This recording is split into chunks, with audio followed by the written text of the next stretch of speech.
Now, you know, I wasn't even going to make a video of this, and I say that a lot. But I figure I might as well, here, I'm gonna keep that right there. I might as well make a video. It doesn't take much longer to make a video than actually do the work. And so it's just another something I'll post on my channel. And she was having a heck of a time getting this out. Let's see if I can get it out this way. Look at that. I just put it on slow even though I had it on an angle. She's trying to do it full blast. And there's little plastic anchors in there. And so I just got to be careful with it. And I'm just going slow. You go fast, a lot of times you'll start stripping this, especially if you don't have this held at the right angle. Now she couldn't do that because I was hearing it stripping and all kinds of bzzz. And so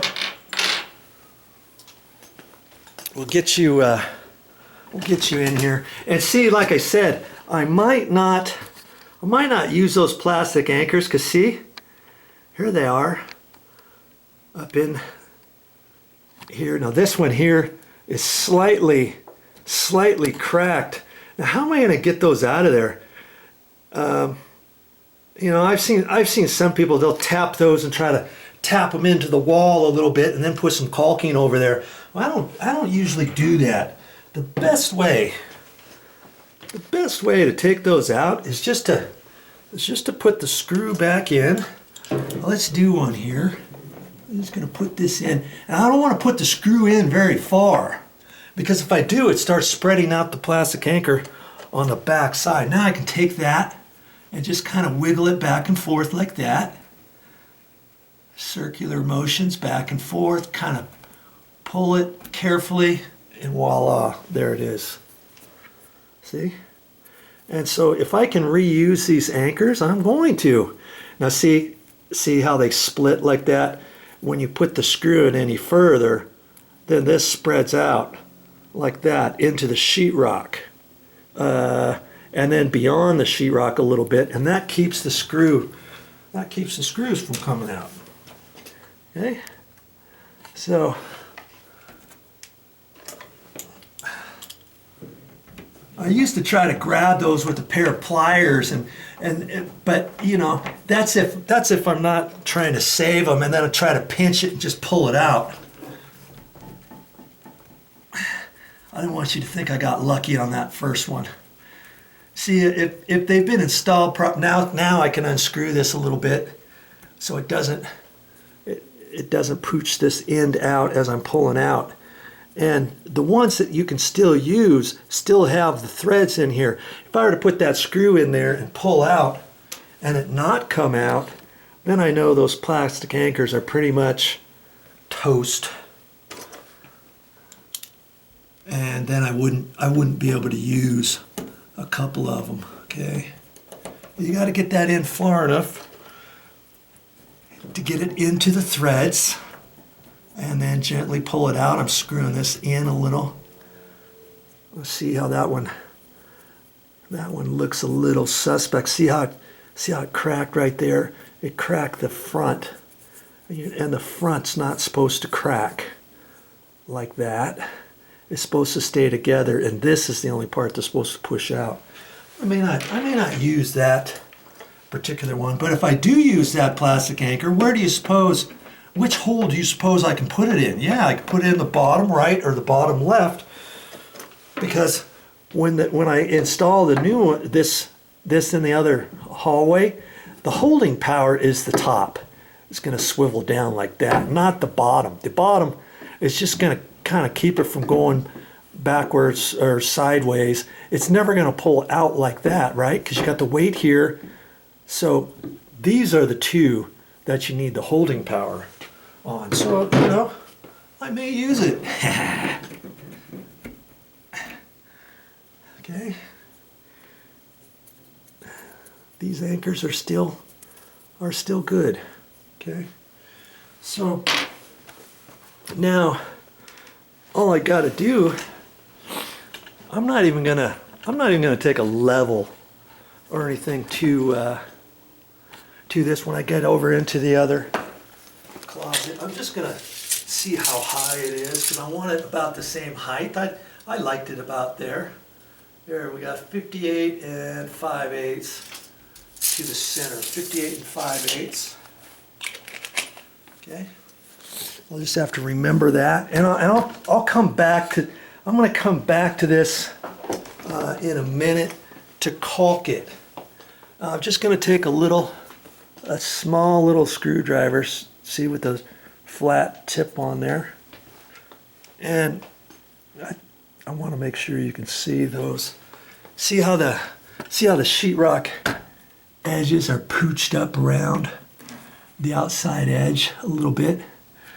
So before I get my caulking in there, I just take my screwdriver and just kind of push all those pieces that are kind of pooched up. I push that back down into the hole like that. That way I don't have those edges raised up, so when I caulk it and I say, hey, look, I'm done, you say, oh yeah, I can see it, there's a pooch, there's a pooch, there's a pooch. I don't like seeing pooches.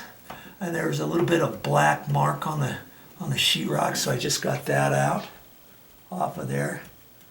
This one already looks flat, but I'm still going to indentate it a little like that. There. Now this one here needs a little bit more assistance. Okay, there. I can take my white caulking. If you don't have any white caulking, if you got it in a closet or something, you could use toothpaste. Did you know that? Yeah, you could. Or some gum, some white gum. Push it back in there kind of as a filler, and then put just a little bit of toothpaste on the outside. We're not going to do that though, because I got my caulking tube there. Okay, so do you remember that measurement? 58 and 5/8. Whoopsie. Sorry about that. I kicked the foot of the tripod trying to get in here with my nail bag and everything. And all I have to do is go up 58 and 5/8 to the center.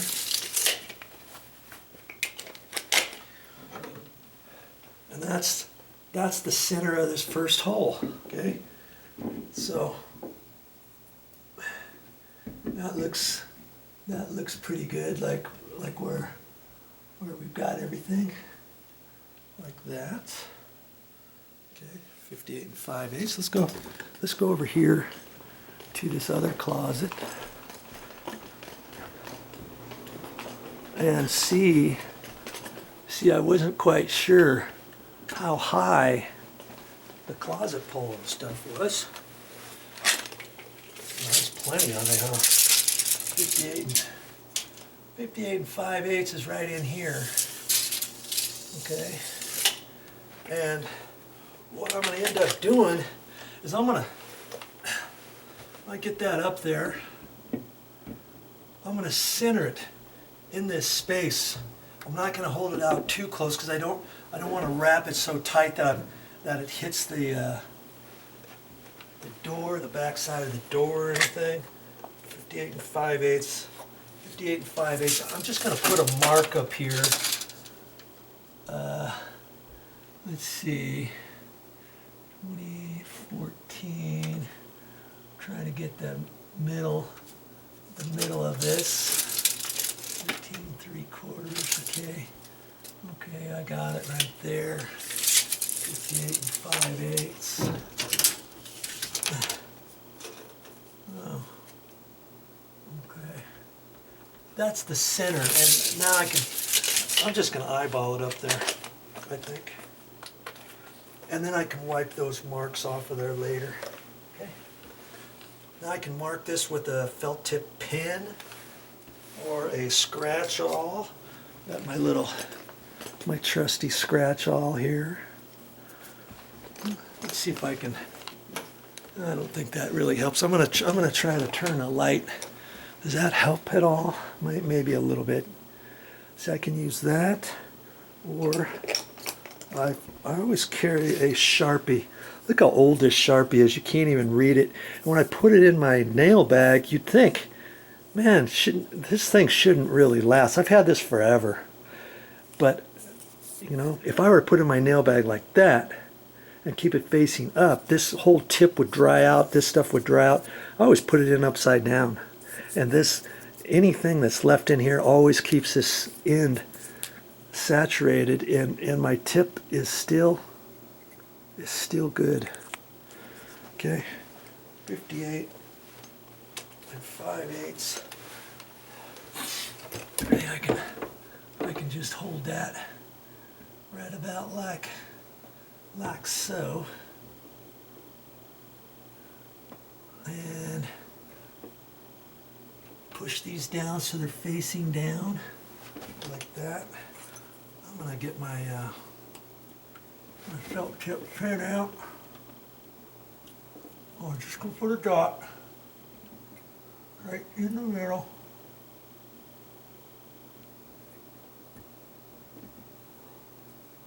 Ooh. Okay. Well, that bottom dot I think needs to go up just a hair. And if I were to have taken this, I would hold that up there, and then instead of trying to hold that straight into the middle, I would just hold it at the bottom and use the bottom guide. Oops. Use the bottom of this, and then just raise this up until I get the center, and then mark it. You know what I mean? Okay. And so, do I need to hit studs? No, that's why I got the plastic anchors. Okay.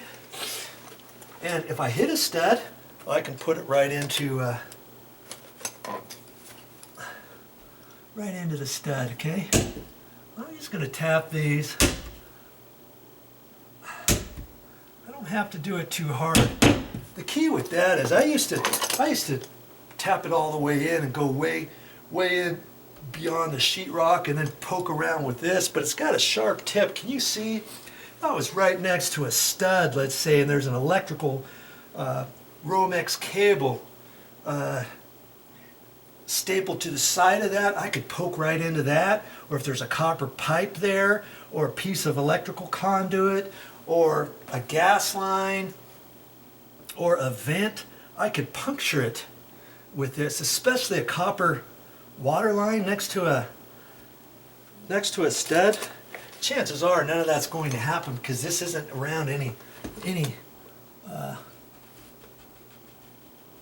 bathroom, let's say. Now, see, I think I'm hitting a stud right there. Just taking my little screwdriver and I'm wedging it in there and being as careful as I can. And I think there's a, hear that? Hollow stud right there. I think those two, that's good. Those two will hit in. I'm just gonna do that now. I can carefully probe in there and make sure I'm not hitting anything. Okay. Remember I had, okay, and I can kind of do circular motion there, and that's not going to be big enough for my plastic anchor. I'm going to have to make that a little bit bigger. I can get a bigger screwdriver out. The thing is, I don't want to get the screwdriver, I don't want to put too big of a hole in there.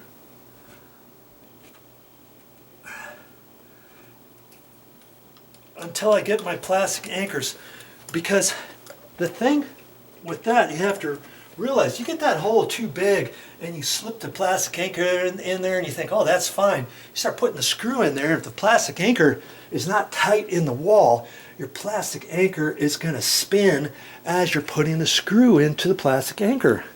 Okay, let me get the plastic anchors and I'll be right back. Well, that's all I got for this time, but I'll be back with more videos.